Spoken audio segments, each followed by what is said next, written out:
You that killed my mother. I am murderer.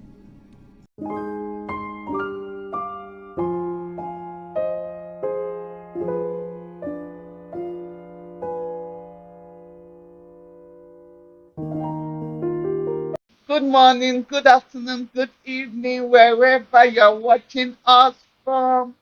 This is the Healing Table. It's my podcast, and I'm so excited about it. It's a journey, and I know that a lot of people are hurting, passing through different aspects of their life, grief, abuse, trauma, and childhood, whatever it is. Healing is a process, and this podcast is going to help us walk through together to achieve our goals. Therefore, today we'll be handling one of the most interesting topics that is very dear to my heart, and it is the sweet and sour of polygamy. Polygamy is very interesting to me because I was born inside. I'm from a family of 20 children from my dad. And I'm sure somebody is saying 20 children, is it one wife? No, no, no, no, no. It can't be one wife. Okay, 20 children from my dad, and I'm number 15. And, coming from there, and we're 10 boys, 10 girls. So my father's intention was actually to have a full button, but just two people short of it. So today we'll be talking of the sweet answer of polygamy. Polygamy is not all bad. It has its sweet side, and it also has its own very painful side. So because there are some people that you meet, they'll just say that, oh, this so person, my auntie got married as the second wife, everything is sweet. The first wife and the second wife, they are very close. You don't live with them in their house. When the heat of polygamy starts, it's not what you are even going to talk about. You know, Polygamy is something that exposes children to heli hatred, and confuse the mind of the children because you're seeing one person and maybe you have one cousin that will just come to the house and you're thinking that that cousin is your cousin. No, that cousin is not any way related to you. So it causes all this confusion in the heart of children. And polygamy long beyond. Sometimes people say that in Nigeria, in our culture, in Africa, we marry more than one wife. Africans, listen, polygamy didn't start with you. It started in the Bible as far back as um, time. There was the first person that ever became a polygamist in the Bible. His name is Lamech. He's actually the descendant of Adam and Eve from Enoch. Enoch. From Enoch, he was the fourth generation after Enoch. So polygamy did not start with Africa, it's not our culture. It's something that a man can give, can love, and polygamy can comes in different ways. It can be planned and it can be unplanned. There are some people they plan it, they tell themselves, I cannot marry one wife, I don't want the headache of one wife. So I marry two so that they can manage themselves, or so that I will completely be in charge. Then polygamy can be, you can stumble into polygamy. Or you might have a wife, you ask one side chick, you just give birth, get the girl pregnant. This is the beginning because there's no one outsider that is contending with those children. You will just be like Isaac and Ishmael. You know, they didn't plan. Abraham did not plan to become a polygamist, but that's how he found himself. Circumstance. Maybe a wife has not been able to give birth, pressure from family, pressure from this thing, the next thing. Should we just, just one go, now have. For my father, according to my dad, he said he didn't plan on becoming a polygamist. He had just a wife, and he had 6 children with his wife. But one thing led to the other. It came down to Port Harcourt, and there, in less than 10 years, my father had 14 children.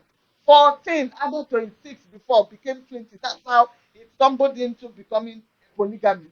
And he was such a proud polygamist. And I remember when I used to have this discussion with him to say, Daddy, how come you have all these many children? And he would just always close his eyes. I think he's casting his mind back to the journey and the various women and how he met them. And now, in fact, he would just be smiling while he's talking about it.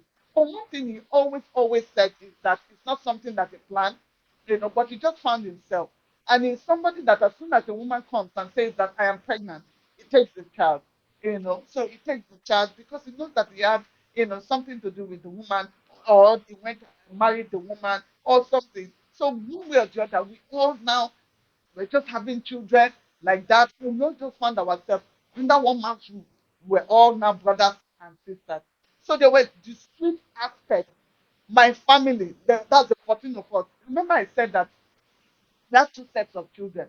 The first set, the age gap between the last of the first set and the age gap with the first of the second set is 10 years. And that's my elder brother. The last and him was 10 years gap. So truly, he didn't plan on becoming a polygamy, but I don't know what happened. That's his story. It's not my place to talk about what happened to him. My own concern is me being inside this polygamy. So the sweet part of it is when we are in our house together, like we just sit down and just be gisting. We will talk till 9. Some days, when we'll gist till night, we'll sleep, we'll wake up in the morning, then we'll continue to gist until sometimes when I'm going to church, my brothers, all of us, we just stop to the bus stop. You enter your taxi, go to your church. When you come back, you still see them gisting. And you will think, time, the person that comes to the house might look at it to say, this family, they are sweet, oh, they're all very close, they're all loving, they're all this. We were so close. As together will stand to fight any person that wants to come from outside. But do you know that every Saturday we used to fight? Now I'm not going to talk about that. Let's talk about the sweet part. The times that we had to cook together, the time that we had to eat together, the times that we had to share what we had together. Those that have the same size of shoes, when you come, one person has worn your shoe. That kind of bond. We have our sweet aspect, the time that we used to, the gist aspect, the bond that created you today cannot be taken away. There's so many memories, and those memories are what has kept us. So even till now that we are all married in our various houses, when we meet, those are the memories that we use. We talk about them and we'll be laughing. And most of those memories are centered around that, the different aspects and the different stages of his life. At the time, he became very poor, and those were the times that were sweetest to us because we would just sit down and say, "Ah, Daddy was so poor. Can you remember when we didn't have food to eat? Can you remember when we did?" We just be gisting about it. That is the sweet aspect of polygamy, and that's the sweet aspect of polygamy. I enjoy it. I love the gisting part. I love the fact that I have so many sisters. I love the fact that I have so many brothers. So this particular episode is dedicated to my mom, late Mrs. Wale Akespe. My mom is my mom had a very emotional story attached to her life. She got married in her late teenage years to her first husband, who died during the Nigerian Civil War. He was died of um, bullets. He was shot, and she became a widow at a very tender age. She became a widow at 22. During that same period, she lost her first son. She had two children from that marriage, two boys. She lost her first son within the period. So she moved over to Port Harcourt after the war to start a life, leverage on her late husband's relationship to have a life. That was how she went to the ministry looking for contract, and that's how she met my dad. So according to my father, that is love at first sight. They just sparked and they just started a relationship. In as much as from what he said that she had a reservation because she was already pained from what life threw at her at a tender age. But one thing led to another. They got married, and few years she had few miscarriages. After that, she got pregnant and had my brother. And the excitement, she just felt that God has replaced her late son. So in that excitement, it was named Biobela Moye, means my happiness. 5 years into that marriage, they had a few other miscarriages. Then she got pregnant, and 4 years into that, after having my brother, she got pregnant and she had a beautiful baby, which is me, anyways. So, um, she had a baby on Sunday, this 9th of April. By Tuesday, she was discharged because it was normal delivery. By Tuesday, my dad said she complained of stomach pain. She was rushed to the hospital on Wednesday, and by Thursday, they kept her on admission for observation. And by Thursday, it was getting worse. By Friday, it was bad. The doctors were running up and down trying to do tests and everything. By Saturday, Daddy said on Saturday she called him and held his hands and told him that in case she didn't survive, he should make her a promise to take care of her daughter and make sure that the daughter lives. And look after our sons as well. So by Sunday, exactly 1 week after the girl was born, the mother died. There were name calling, fights between my quarrels between my mother's family and my dad's family. So they had to take my eldest brother, who was not my father's son. They wanted to take all our children. My mother's family came for our children. That's what a lot of times in this our area we do. Once somebody is dead, they want to grab the children. Whether they have means of taking care of the children or not, they want to carry them. So when they came, my father insisted and said that he wanted to keep his children. So they took the one that wasn't his and kept my brother and I with my dad. My brother was already 5 years old when his mother died.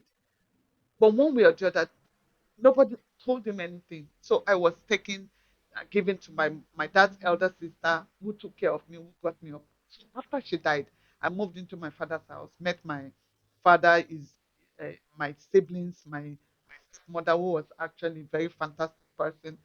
I never had that privilege of having a wicked stepmother. I did not. My stepmother she was good. She was a stepmother. So I was in the house with them. But one thing that struck me most was I think I was about 5 years old, and at that time my brother was now 10. So we were playing in the house, and I remember very well when my brother asked me to get out of the place. I should get out of the place with that dialect. And I was like, what is it? Why should I get out? And he said something to me. He said, get out of this place, you that killed my mother. I am a murderer. I killed your mother. I just busted out crying, ran to my dad, told him this is what was said to me. You know, the first thing that he thought was that one of my step siblings said it to me. So while he was getting up with that anger, I said, no, that it was you, my brother, my mother's son, that said it to me. You know, that they called him, shouted, screamed at him, and everything. And I think he even flogged him or something. But when we grew up, I asked him, because it was still in my heart. So I asked him, why did he say that? He told me that his mother just had this baby. And next thing, the mother died. So as long as he was concerned, it must have been the birth of this child that killed his mother. Then I knew that Bio was not allowed to grieve. Nobody spoke with Bio to tell him what was going on. What he saw was immediately his mother died. They bundled him, took him from one house to the other, took him from one place to the other. And in that whole confusion, till Bio died, nobody explained anything to him. I am somebody that loves explanation. So I will always go to my dad. I asked him questions. I went to my aunties, asked them questions. So they all gave me stories of my mother and gave me stories, but nobody. In fact, I was the one that introduced my brother to my aunties. Because to be honest, he was just sitting in one place. He was a very quiet person. He was direct opposite of me. Bio was quiet. Bio was so, so a sweet person. I'm not saying I'm not sweet, but Bio was such a quiet person. You know, that's how the first bruises I started having, you know, that actually got to me. Then the next one that happened to me that I felt that caused the dent in my heart that made me to walk into fear. I was so afraid in my life was when I was in JS2 going to JS3 and I got a letter from one of my senior siblings and it was sharp advising me this daddy you are doing that when Papa will pass on, no person will want to take you into their house to train you. And that's what goes on in polygamous. So when the father has bigger children and smaller children, and when he dies, they will just divide all the children. You go and stay with this brother, you go and stay with that brother. I'm sure that's the picture that he had. And he was telling me nobody's going to pick me because I'm always doing daddy this, daddy that, this or this, that on that. So that broke me completely. I cried while reading the letter. It's not about the letter, it's the fact that daddy was going to die. And I'm going to now be left alone. Nobody's going to train me. That means what will happen to my life? So I waited, and as soon as Daddy came to Port Harcourt, I took the letter to him. Daddy read it. And he looked at me and he told me, "Oh, yeah, Priye, why do you always get so emotional, stressing yourself?" Daddy has a way of making everything look light. Maybe because he was trying to also manage my emotions.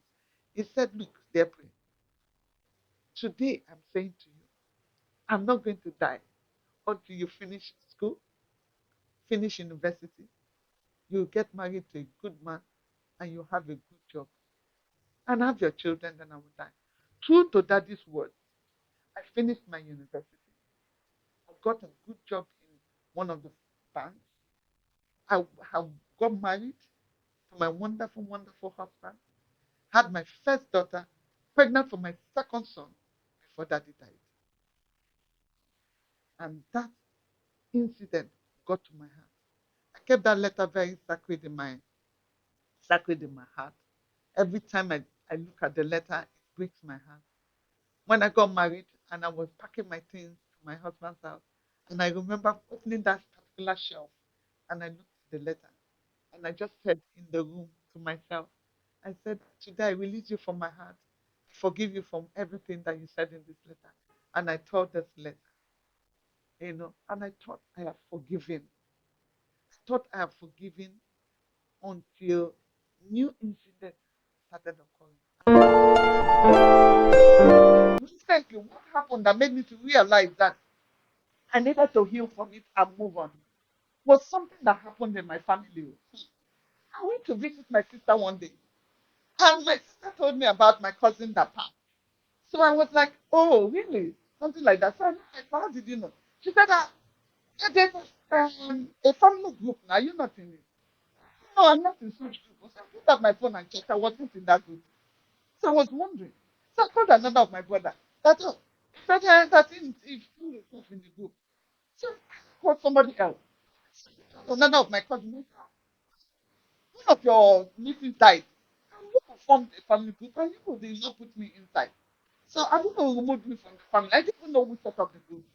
So now, no, you're not of the group. I said, yes. So he said, "Oh, let me call the person that set up the group, the admin."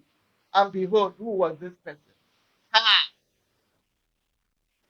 my dear, dear brother, was the person that set up this group.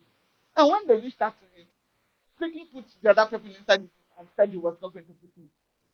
And when I heard that he said he wasn't going to put me in the group, I felt so bad. I was so upset.